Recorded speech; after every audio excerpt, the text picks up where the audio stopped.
Tara guys, tingnan natin kung ano yung mga makikita natin sa Like a Dragon Infinite Wealth exclusive event na nangyari earlier this week. So ito yung mga giveaway nila, shirt, tapos yung Ichiban na Hawaiian shirt, and itong cute na tote bag na to. Ayan si Vince Hauson, siya ang model natin, and ito yung setup nila for like sa island kung saan kinanap yung event. Makikita nyo niline up nila yung paligid ng area with all the different characters from the game, which is coming out later this month from Sega and from RGG Southeast Asia, which I also want to thank para do sa pag-invite nila. So ito yung mga sample ng mga characters na makikita ninyo, and this is a continuation of the Like a Dragon or aka the Yakuza game. So nandito si Kiryu, nandito rin yung bagong character or bagong main character na si Ichiban. And also here is Hiroyuki Sakamoto, who is the producer ng game mula sa unang-unang Yakuza game.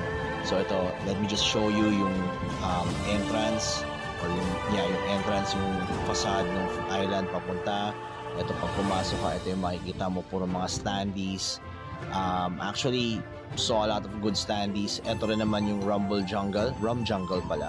So dito pwede ka mag-test. Meron silang sinetup ng 6 na PS5s. So kung nakapasok ka dito sa event, you can play the game. Ayan, there are different areas na pwede kang mag-save or different saves na pwede mong i-play. Yung ending, yung start ng game, para ma-gets mo yung feel ng laro. So upo ka sa setup, bibigyan ka nila ng timer dyan, tapos pag nag-alarm, move ka na to the next one. Maganda rin yung setup nila dito. Ayan, very chill yung lugar. And later on, after ng media event, nagkaroon din naman ng mga meeting. Ito pinapasok na nila. Ayan si Gloco, kalaban si Tim Villasor, si Timster. And sobrang ayaw ni Gloco dito. Tapos ayan, syempre, pagkain and drinks. And naglaro rin si Sakamoto-san.